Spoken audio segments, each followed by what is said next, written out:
আসসালামু আলাইকুম প্রিয় ভিউয়ার্স, ডিপ্লোমা ইঞ্জিনিয়ারিং এর সকল ডিপার্টমেন্টের সকল সেমিস্টার স্টুডেন্টকে বেন্ডেল ইঞ্জিনিয়ার্স একাডেমির পক্ষ থেকে আন্তরিক শুভেচ্ছা ও অভিনন্দন। আমরা দ্বিতীয় অধ্যায় মানে ম্যাট্রিক্স এর ধারাবাহিকভাবে অতি সংক্ষিপ্ত পাঠগুলো আবার শেষ করতেছি।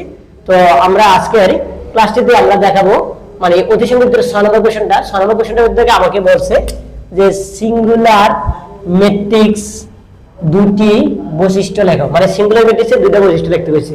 তাহলে কোশ্চেনটা যদি দুটো বলছে তাহলে আমরা উত্তরটা কি বলছি দেখছি। এক নম্বরে যদি এ একটি সিঙ্গুলার ম্যাট্রিক্স হয়, মানে এ একটা সিঙ্গুলার বলতে যেটা একটা সিঙ্গেল ম্যাট্রিক্স হয় তবে এ নির্ণায়ক মানে এর ফর্মান সমান কত হইব, এই ফর্মান সমান 0, অর্থাৎ নির্ণায়কের মান 0 হয়। যদি নির্ণায়কের মান 0 হয় তাহলে এর কি এটা সিঙ্গুলার ম্যাট্রিক্স। আর আমরা এর আগে সিঙ্গুলার ম্যাট্রিক্সের সংজ্ঞা লিখছিলাম। তারপরে সে এটি একটি বর্গাকার ম্যাট্রিক্স। তাহলে অবশ্যই সিঙ্গুলার ম্যাট্রিক্স হতে হলে একটা লাগবে কি নির্ণায়কের মান হতে হবে 0 আর দুই নম্বরে হতে হবে কি এটা বর্গাকার ম্যাট্রিক্স হতে হবে। এখন 9 নম্বর কোশ্চেনটাতে আমরা কি বলছি, 9 নম্বর কোশ্চেনটাতে বলছি যে প্রতিসম ম্যাট্রিক্স কি ম্যাট্রিক্স, প্রতিসম ম্যাট্রিক্স কাকে বলে, প্রতিসম ম্যাট্রিক্স কাকে বলে অথবা সিমেট্রিক্স কাকে বলে, সিমেট্রিক্স কাকে বলে। তাহলে প্রতিসম ম্যাট্রিক্স কাকে বলে অথবা সিমেট্রিক্স কাকে বলে। তাহলে আমাদের লিখছি কি উত্তর হচ্ছে যদি কোনো বর্গাকার ম্যাট্রিক্স মানে হইতে কি বর্গাকার ম্যাট্রিক্স এর 500 ম্যাট্রিক্স এর 500টা আমরা এর আগে শিখেছিলাম। মানে জাস্ট আমরা যে নির্ণয়টা থাকবো নির্ণয়কে কলামকে সারিতে রূপান্তর, সারিকে কলামে রূপান্তর হলে 500 ম্যাট্রিক্সের কি হইতে হবে সমান হয়, অর্থাৎ এর মান এটি, মানে এই নির্ণয়কের মান যা এটি তা এ মানে নির্ণয়ক আর এটি মানে কি এটি মানে ট্রান্সপোজ অথবা 500 অর্থ হয়, তবে তাকে প্রতিসম ম্যাট্রিক্স বলে। এখন আমরা সিঙ্গুলার ম্যাট্রিক্সের বৈশিষ্ট্য শিখলাম, সিঙ্গুলার ম্যাট্রিক্স কাকে বলে শিখলাম, প্রতিসম ম্যাট্রিক্স কাকে বলে শিখলাম। এখন আসো আমাদের এসে কলাম ম্যাট্রিক্স কাকে বলে। তাহলে কলাম ম্যাট্রিক্সটা কি, ফার্স্ট কাজ হচ্ছে কলাম ম্যাট্রিক্স অথবা কলাম ম্যাট্রিক্স কাকে বলে। আমরা কিন্তু বাংলার পাশাপাশি ইংলিশটাও লিখে দিয়েছি যে কলাম ম্যাট্রিক্স কাকে বলে।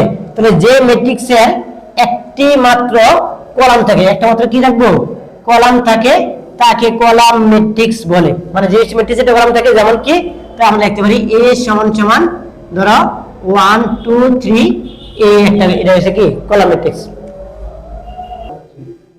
আসসালামু আলাইকুম প্রিয় ভিউয়ার্স এবং ডিপ্লোমা ইঞ্জিনিয়ারিং যারা স্টুডেন্ট আছো তোমাদের জন্য মানে আমাদের এই বেন্ডেল ইঞ্জিনিয়ার্স একাডেমি থেকে খুব সুন্দরভাবে আমরা প্রতিটা অতি সংক্ষিপ্ত বইয়ে যা আছে সবগুলা ধারাবাহিকভাবে আমরা তোমাদেরকে সলভ করে বুঝিয়ে থাকি। এই ব্যতিক্রম উদ্যোগ আর কোনো প্রতিষ্ঠান তোমাকে দিতে পারবে না, আর আমরা 100% কমন দিয়ে তোমাদেরকে পড়াবো। তো এখন আসো আমাদেরকে বলে দিছে যে একক ম্যাট্রিক্স কাকে বলে, একক ম্যাট্রিক্স কাকে বলে অথবা অবেধক ম্যাট্রিক্স কাকে বলে। এখন উত্তরটা হচ্ছে যে বর্গাকার ম্যাট্রিক্স এর প্রধান কর্ণ। তাহলে বর্গাকার ম্যাট্রিক্সের প্রধান কর্ণ কোনগুলা, যেমন ধরো আমরা লিখতে পারি কি a সমান প্রধান কর্ণ ধরো a11 a12 a21 a22, এগুলো হচ্ছে প্রধান কর্ণ। সকল উপাদানের একক মানে সকল উপাদানের এককগুলো মানে মানটা যেটা রাখবো এটা একক, এবং অবশিষ্ট সকল উপাদান কি হইব 0 হবে। আমরা যদি 11 কমন নেই তাহলে এই কলামটা বাদ যাবে, এই কলামটা বাদ যাবে, বাকি এটা বাদ যাবে, তাহলে বাকি যে মানটা থাকবো ওই মানগুলো নিয়ে মানটা যদি 0 হয় তাকে একক বা অবেধক ম্যাট্রিক্স বলে। তাহলে আমরা কি বুঝতে পারছি, মানে বুঝি নিশ্চয়ই কোনো বর্গাকার ম্যাট্রিক্স নিয়ে যদি আমরা প্রধান কর্ণ নিয়ে যদি কাজগুলো করি, কাজ করার পরে সারি আর কলাম বাদে যে মানগুলো থাকবে ওই মানগুলো মান যদি কি হয় 0 হয় তাহলে তাকে বলা হয় একক ম্যাট্রিক্স অথবা অবেধক ম্যাট্রিক্স। এখন আসো ট্রান্সপোজ ম্যাট্রিক্স কাকে বলে, ট্রান্সপোজ ম্যাট্রিক্স বা 500 ম্যাট্রিক্স কাকে বলে। আমরা ট্রান্সপোজের বাংলা কি 500 এর ইংরেজি কি ট্রান্সপোজ, খুব সুন্দরভাবে লিখে দিয়েছি। তাহলে উত্তরটা কি হবে, উত্তর হবে কোনো ম্যাট্রিক্সের সারিকে আমরা কিসে নিব কলামে নিব, সারিকে কলামে। যেমন ধরো আমরা লিখতে পারি কি 21 22 23, তাহলে আমরা এই সারিটা নিব কোথায়, এই যেমন এমন একটা সারি আছে, তো এই জিনিসটা কি সারিতে আছে, সারিটা আমরা এখন নিব কোথায় কলামে নিব। কলামে নিলে কেমন হবে 21 22 23 এই জিনিসটা হবে।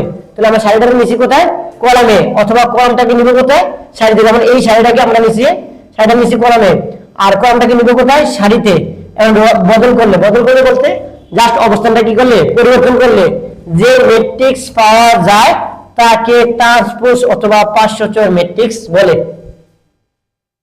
আচ্ছা প্রিয় শিক্ষার্থীরা, তোমরা অতিসংযুক্তের আমরা ধারাবাহিকভাবে আমরা কিন্তু প্রতিটা অঙ্ক খুব সুন্দরভাবে সলভ করে দিচ্ছি। তারপর আমাদের 17 নম্বর অঙ্কটা, 17 নম্বরের অতিসংযুক্তটা হচ্ছে ম্যাট্রিক্সের মানাঙ্ক অথবা র্যাঙ্ক বলতে কি বোঝায়।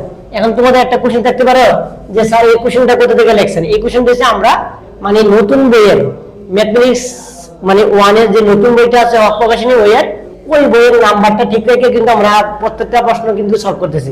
তাহলে 17 নম্বরটা বলছে ম্যাট্রিক্সের মানাঙ্ক অথবা র্যাঙ্ক বলতে কি বোঝায়।